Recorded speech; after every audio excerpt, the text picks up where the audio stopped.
I made a boo-boo in the last video, and I don't want to derail the playlist for one video speaking out about a correction, but I think videos like I'm about to give you right now are much more important than the actual algorithms. I love the algorithms. We're going to cover that in depth, some other computer science topics, lots to go still. But these type of videos, these people skills type of videos, much more important than the algorithms videos, even though both have great importance.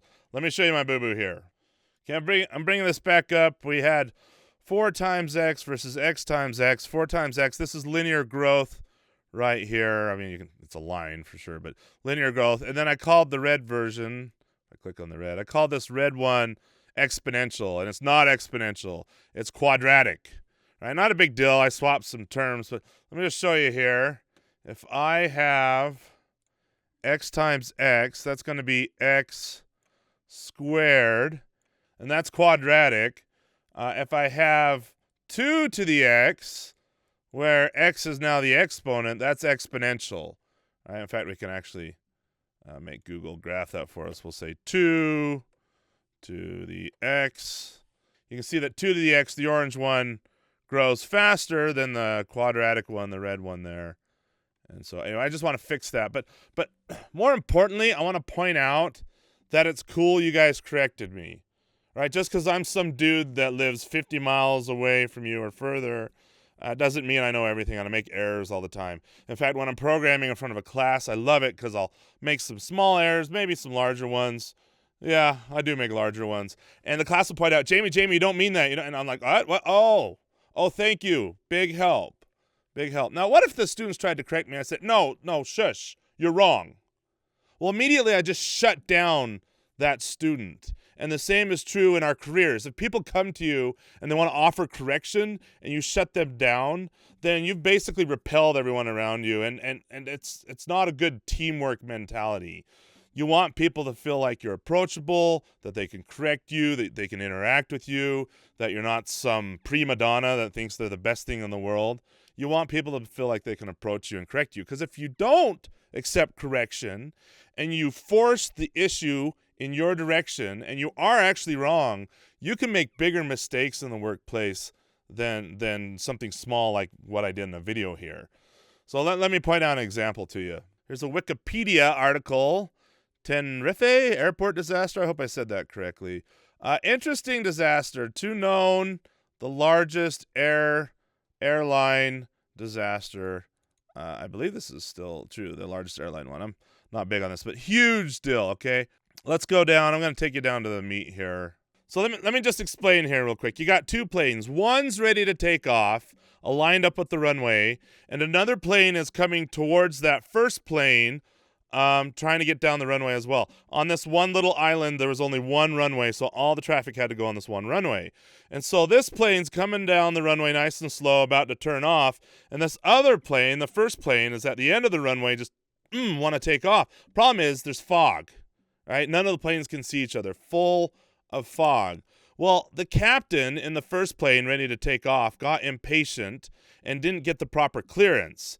And so he started to make the plane go, and his co-pilot, or whatever they are, said, no, we don't have the proper clearance. And so the co-pilot called in for some clearance, and he got some clearance for the path they were going to take up in the air, but he didn't get the clearance for the actual takeoff. All right, well, the main captain, still having an ego, very frustrated, wanted to get the plane off the air.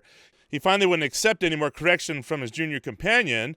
The captain hits the gas, plane heads down the runway. This other plane that's taxiing is turning off, but unfortunately, the planes collided, and a lot of people died. Okay, awesome YouTube video on this. I think it's like an 1.5-hour documentary on it. I'll post the link at the end of the video here. But the thing I want to point out is, okay, I screwed up on a YouTube video. Oops, that's going to happen. I'm sure some of my other videos have errors. But I'm so grateful for when you guys point those errors out to me in the comments. I get notified when a comment's put at the bottom of the video, and I can look and be like, oh, I did screw that up. Or I can look at the comment and say, well, let me watch the video. Oh, I did get that correct. There's just a misunderstanding in the viewer here, so I can help that viewer out. All right? Take evaluation of yourself. When people offer you correction, be grateful for it. And if those people are wrong in their correction, they're actually correcting you to something that's not true, Well, be humble about it still, accept that correction, and then have a discussion, an open discussion with that person instead of being like, no, you're wrong. No, that's absolutely wrong. Because it doesn't matter how wrong they are, they're not going to listen to you. But if you are approachable and can communicate and talk and collaborate and have this open discussion, then you can either help them see the errors of their ways or not. With things that are objective, meaning it's cut and dry, yes, it's either true or it's not, you still need to take that approach. Things that are more subjective, there's a lot of religious things in programming. Should we put the curly brace on the line after the function or directly below the function? It's not worth wasting our time over. But some of those things are subjective.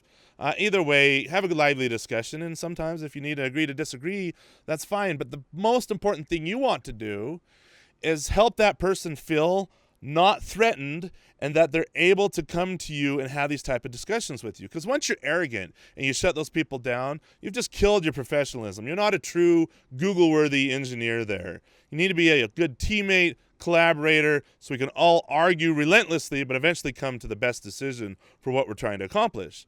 I quit my full-time teaching gig at Newmont University recently to head to this awesome company I'm working for now, DataStax. And, I know a lot of stuff about what I've studied, but one of the reasons I did that was I wanted to be ripped completely out of my element. All right, I'd been studying .NET, games, C++. I knew all that stuff inside and out, feeling good about it. And I was getting a little comfy, getting a little cozy. Wanted to shake it up a bit, change it up a bit. Hey, look, here's a job in a completely different field I know nothing about, big data database systems, Cassandra. And we discussed, and I was like, yes, I'm going to be completely nude at this job. I'm not going to know anything. I'm going to need a lot of help. So, well, I'll tell you what, I have a coworker. This guy is awesome. I'll lay out a bunch of material. Okay, I'll say, okay, I think this is right. I'll do all my research, try to get my ducks in a row. I'll lay out all this material. And this coworker, I'll say, hey, can you review it for me? You know what that coworker does? Rips it to shred. It's like getting punched in the face 20,000 times. Jamie, that's wrong. Jamie, fix that. Nope, you got to correct that. Da. And after getting hit literally so many times, you'd think, man, I got to maintain some sense of ego here and get real mad and frustrated and defensive. But you know what? That's not going to help me if I get that way.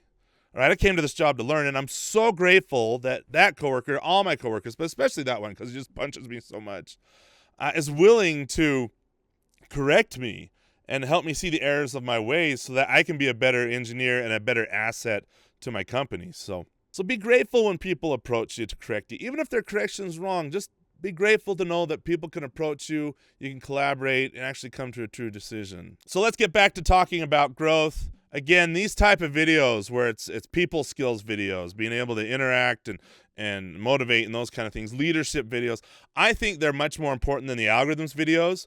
We're just getting the algorithms videos in there, which will be a bulk of the playlist, but we're putting them in there so one, you can become a technical rock star and really know your stuff and learn how to think, comprehend, calculate, all that stuff. But in the end, it's really about who are you and do people really want to work with you? All that's in this playlist. Let's keep pushing forward. I want to hear your stories in the comments. When is a time that a coworker has approached you or tried to correct you and you either reacted wrong to it and got defensive, or you reacted well and it actually turned out to save your hide, like you didn't kill so many people when you were flying an airline, or maybe you didn't push out a bug that would have destroyed the whole company. How drastic was it? Tell me your war stories. Drop them in the comments, please.